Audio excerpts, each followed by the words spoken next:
So one of my favourite cues is actually go sniff, and this is a great cue to use to distract your dog from what is going on around. And you're going to start training it in a really low distraction environment like your kitchen or perhaps your garden if there's not other things going on, and show your dog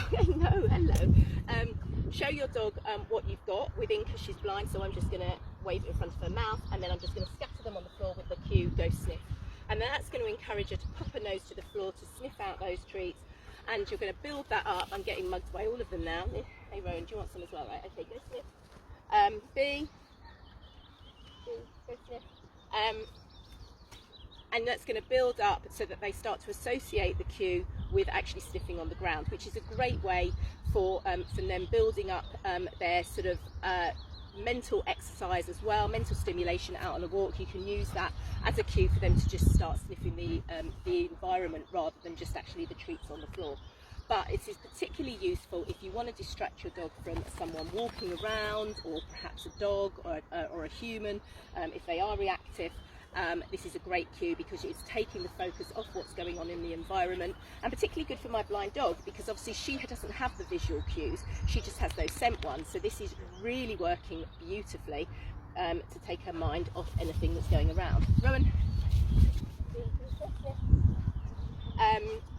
Now always when you're training, start off in a low distraction environment, as I said, before you build up going to other places. So we're actually in the secure dog field.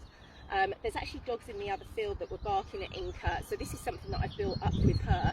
So I wouldn't have been able to do this exercise in here maybe a year ago, but she's just so solid and engaged now and not bothered about the other dogs, which is really nice to sniff. So the aim of this is to just keep working at this cue so they associate the cue go sniff with actually being on the ground.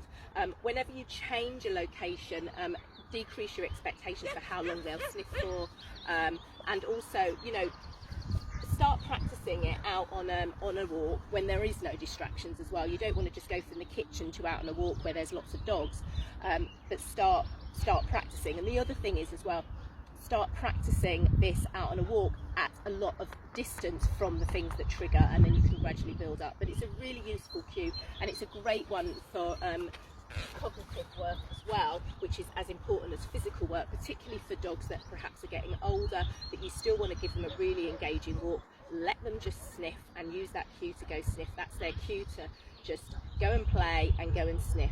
And it's a really great one. It's also very good for particularly anxious dogs. So one of my dogs, Seren, spins a lot when you let her off the lead.